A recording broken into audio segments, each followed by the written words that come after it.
Assalamualaikum warahmatullahi wabarakatuh. Alhamdulillah. Wassalatu wassalamu ala rasulillah amma ba'du. Salam berjumpa kembali dalam pembelajaran ini. Insyaallah hari ini kita akan diskusikan tentang materi penting dalam pembelajaran hadis, yaitu fungsi hadis terhadap Al-Quran. Setidaknya ada 4 fungsi hadis yang perlu kita fahami di dalam pembelajaran hadis. Yang pertama yaitu bayan at-taqrir, yang kedua bayan at-tafsir, kemudian yang ketiga bayan tasyri', dan yang keempat adalah bayan nasakh. Ini adalah 4 fungsi hadis terhadap Al-Quran.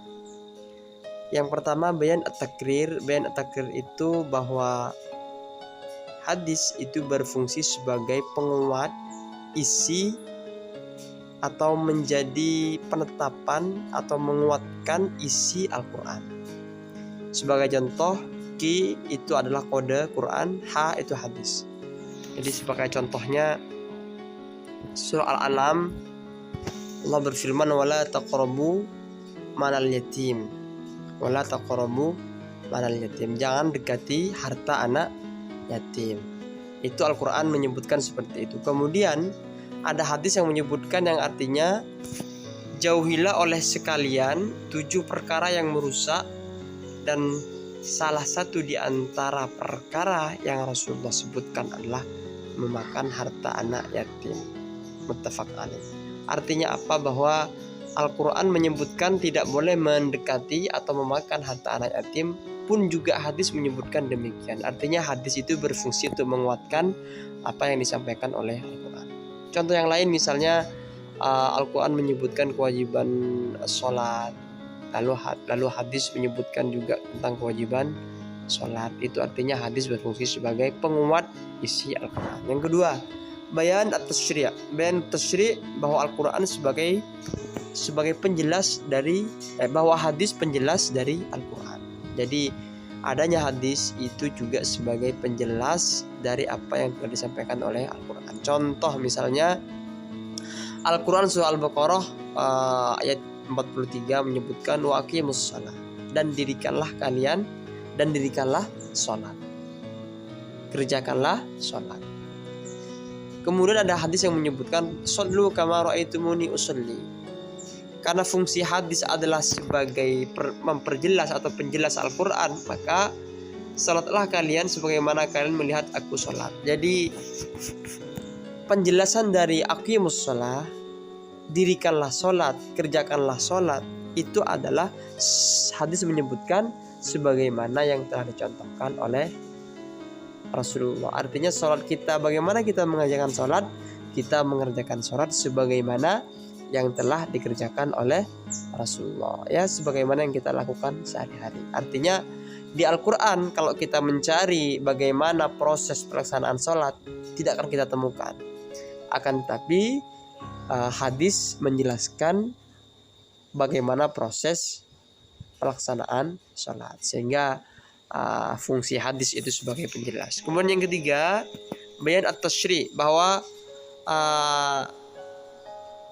hadis itu juga berfungsi sebagai pencipta atau pembuat hukum yang belum dijelaskan oleh Al-Quran secara rinci. Contoh misalnya dalam surah At-Taubah ayat 103, Allah berfirman khudh min amwalihim shadaqatan tutahhiruhum wa tuzakkihim, yang artinya ambillah dari harta kalian sedekah atau zakat, yang mana tujuannya untuk menyucikan dan membersihkan hati mereka. Artinya dalam Al-Quran ini Allah hanya menyebutkan memerintahkan kewajiban membayar zakat, tetapi dalam Al-Quran tidak dijelaskan berapa harus membayar zakat dan seterusnya. Kemudian hadis menyebutkan sebagai pencipta hukum atau memperjelas atau merinci apa yang ada di Al-Quran. Hadis Rasulullah SAW berfirman, Rasulullah SAW mewajibkan zakat fitri atau zakat fitrah. Beliau memerintahkan agar menunaikannya sebelum orang-orang berangkat untuk sholat. Artinya sebelum sholat atau bahkan setelah sholat itu menjadi wajib hukumnya bagi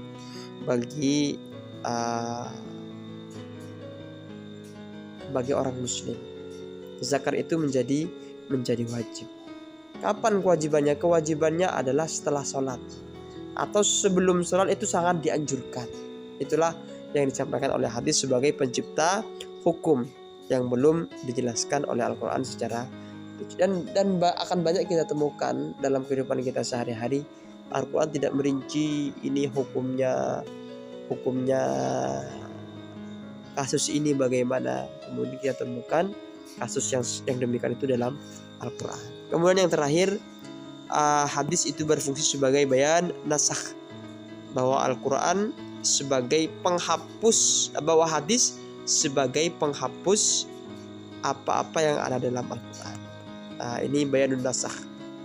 Contoh misalnya surah Al-Baqarah ayat 180, Allah berfirman, sungguh Allah telah memberikan kutiba alaikum idza hadara ahadukumul maut in taraka khairil wasiyah. Ayat ini menjelaskan bahwa kebolehan ahli waris untuk menerima wasiat. Lalu hadis menghapus hukum ini dengan sabda Nabi Muhammad SAW yang menyebutkan bahwa tidak ada wasiat bagi ahli waris. Jadi kalau ada hadis atau Al-Quran dan hadis bertentangan hukumnya, maka kita lihat pasti ada salah satu yang dihapus. Tentunya yang dihapus itu adalah yang datang lebih dulu tuh pasti yang dihapus. Oleh karena itu dalam kasus ini Quran menyebutkan boleh ahli waris itu menerima wasiat dari orang tuanya atau dari siapapun ahli waris. Namun Nabi Muhammad menjelaskan tidak ada wasiat bagi ahli waris. Artinya Quran atau kandungan Al-Quran yang tadi itu dihapus oleh hadis yang datang kemudian. Demikian penjelasan fungsi hadis terhadap Al-Quran yang ada 4. Yang pertama adalah bayan takrir sebagai penguat isi Al-Quran. Yang kemudian bayan tasyri' memperjelas isi Al-Quran. Yang ketiga bayan tafsir, Yang ketiga bayan tasyri' sebagai pencipta hukum yang belum dijelaskan oleh Al-Quran. Dan yang terakhir adalah bayan nasakh, Al-Quran sebagai penghapus apa-apa yang ada dalam Al-Quran. Terima kasih, semoga bermanfaat. Assalamualaikum warahmatullahi wabarakatuh.